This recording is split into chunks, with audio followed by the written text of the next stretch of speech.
aad baan idin salaamayaa asxaabteeda YouTube-ka meel waliba oo aad dunida ka joogtaan marka hore soo dhawaada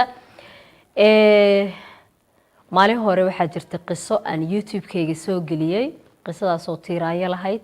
idinkuna aad uga soo farceliseen la talin fara badan aad sameyseen haddaba inta kadib Soomaaliyay waxaa sheeko ama dhacdo ayada laftirkeeda tiiraanyo wadata isla markaana la talin u baahan ii soo dirtay gabar abaaye ah oo xilligan ku sugan magaalada Nairobi laakiin ka timid South Africa marka gabadhan waxay iga codsatay in aan sheekadeeda ama dhacdadeeda aan ugu soo bandhigo YouTube-kayga idinkuna aad ka soo aragti dhiibataan kala soo talisaan taladiina marka ay aqrisana ay go'aan ka qaadan doonto sida ku haboon marka la soo dhawaada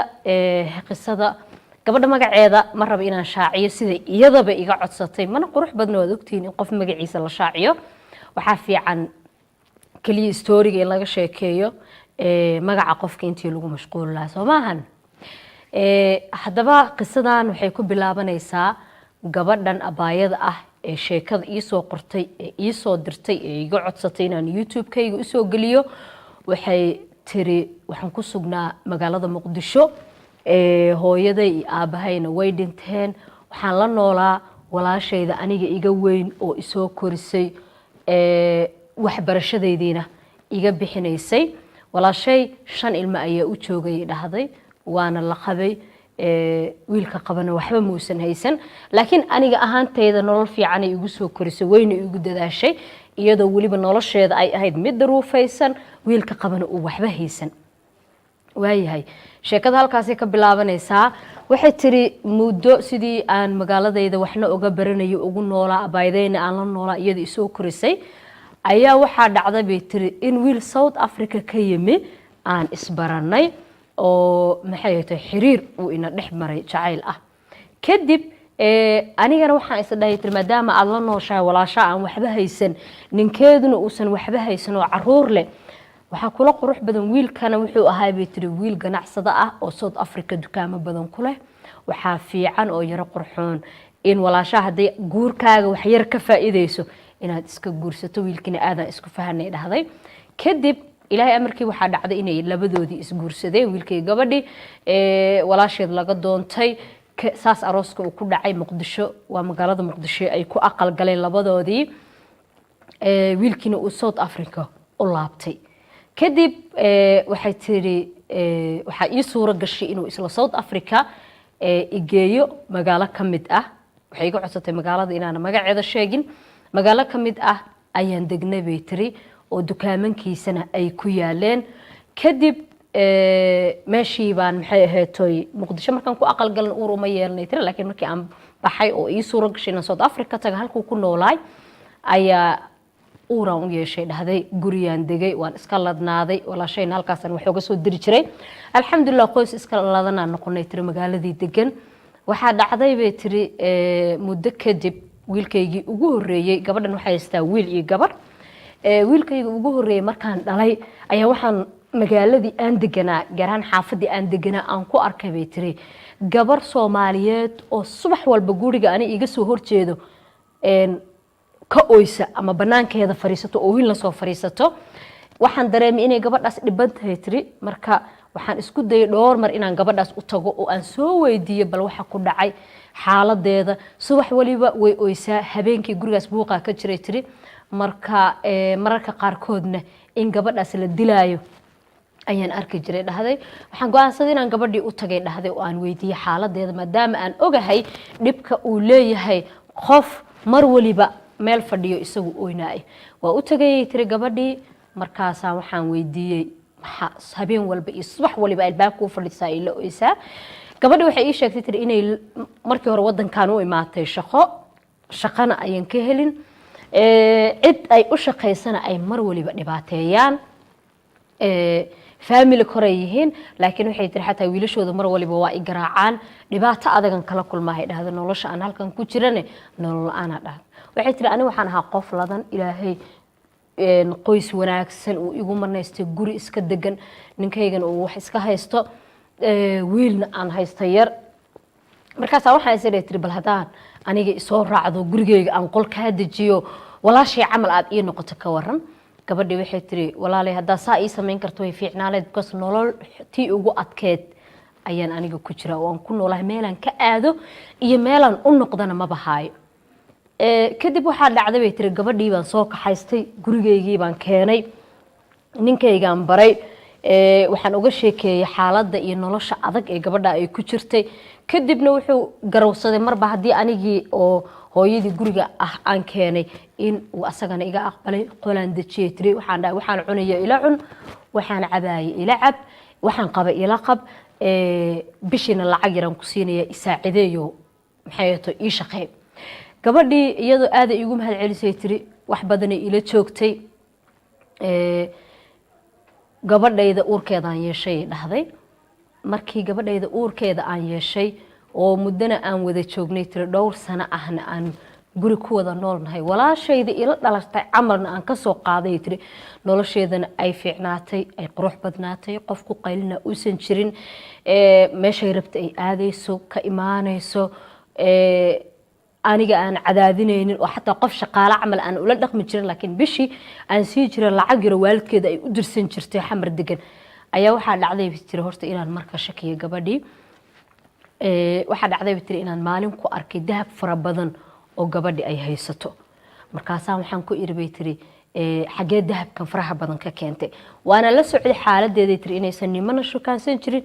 waxa yaree soo galana ay waalidkeeda u diri jirtay kadib waxa gabadhii waxay bilowday dhad horta inay yara gariifto oo maxay ahayd ay ii muujiso xanaaq oo mararka qaar wax ii qab aan dhaho ay isku ka yara adkayso mararka qaar ay subaxdii inta ii soo kacdo wax ii qaban jirtay ilaa hooyo cunug laho hadana uur lahaan ahay ay dhihi jirtay ma kici karo xilli hore waaye anigana aan isaga dulqaadan jiray dhihi jiray adaa walaasheeda oo magaaladan ka soo wata iyadoo xaafad lagu dhibaatana isaga dulqaado ayaan waxaa irtay xagee dahabkani ka keentay kadib gabadhii waxay tiri maxaa kaa galay meelaan ka keenay dahabkani waan helay dahab waxay wadataa bay tiri waa weyn ayaa u yaalay waan yara shakiyay waxaan tiri xagee dahabkan ka keentay waan mashquulo maskaxdeedan ku noqday dhahday had marba niyada iska dhahay tiri ma ninkaaga iyo ayadoo xiriir ka dhaxay haddana waxay tiri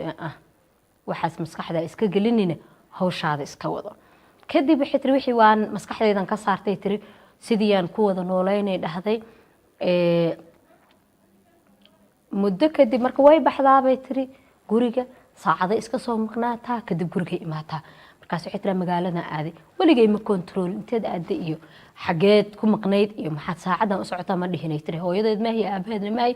laakiin un ixtiraamkaas iyo inaan gabadhan iyadoo dhibaatoonays meel ka soo waday oo aan gurigayga keenay intaasaa ilaahay mahadiis ahayd waxaa dhacday bay tiri inaan gabadhaydii dhalay gabadhaydii markaan dhalay oo muddo 2 bilood ah aan joogo oo mushina aan ka baxay ayadana sidii hore ayanii ahayn xoogaa ay isbedeshay ayaa waxaa dhacday bay tiri in wiilka aniga ay qabo walaalkiisa uu Mareykanka ka imaaday markuu Mareykanka ka yimi intuusan Mareykanka ka imaano wuxuu dhahay bay tiri xaflad ii sameeya waan soo socdaay xaflad hal ii sameey marka wiilka ay qabo familkiisana South Africa badi joogeen marka wiilka la dhashay maadaama Mareykanka uu ka imaana xaflad baa loo qaban qaabiyay dhahday soo dhaweyna adiga waxay tiri habeenkii uu imaaday oo xafladda loo dhigayay ayaan anigii waxay tiri isdiyaariyo labistay oo nuunahayga yarko 2 bil jiray gabadhayda u labisay wiilkaygii kale u labisay ayadina saas oo kale way soo labisatay tiri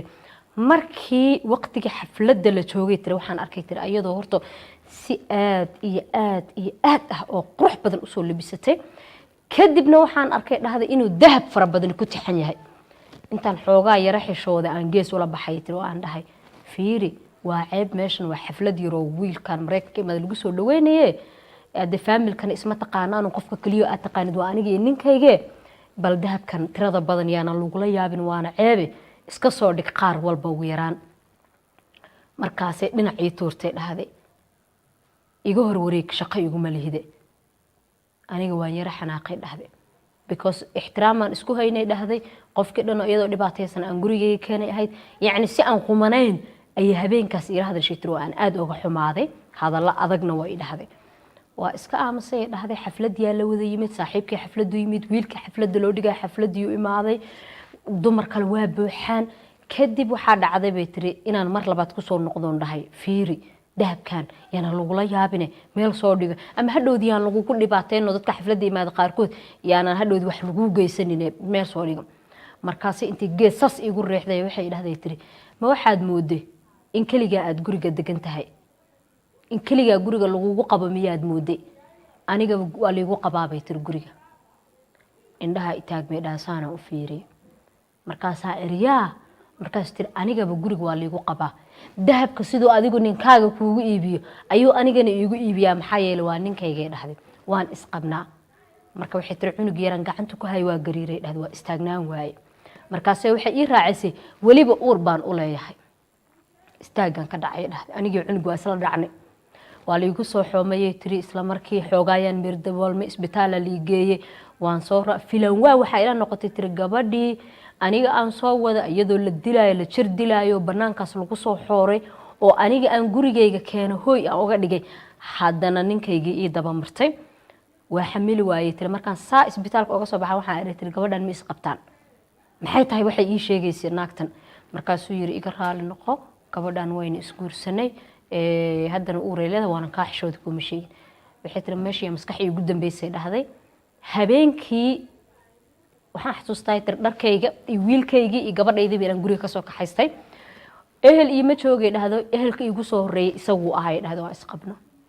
qof kale iyo ma joogin waxaan dhahay tir guriga waxaan idinkaga dhex baxay gabadhan ee qiyaamaysa iyo adiga i qiyaane guriga idinkaga dhex baxay labadeena guriga isku qaba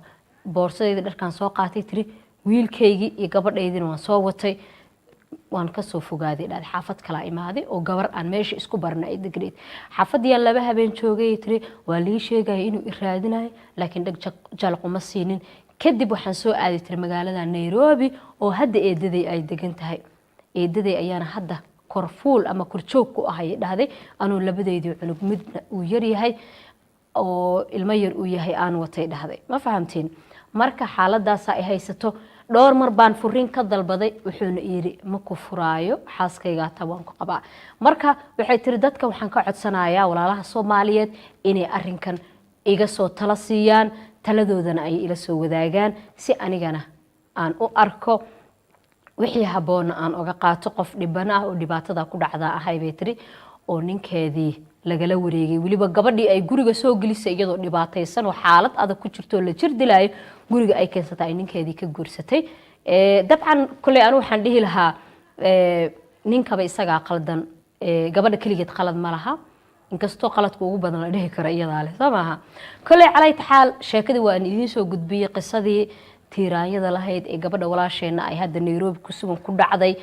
idinka ayay tala idinkaga fadhisaa balla soo taliya gabadhaas maxaad kula talin lahaydeen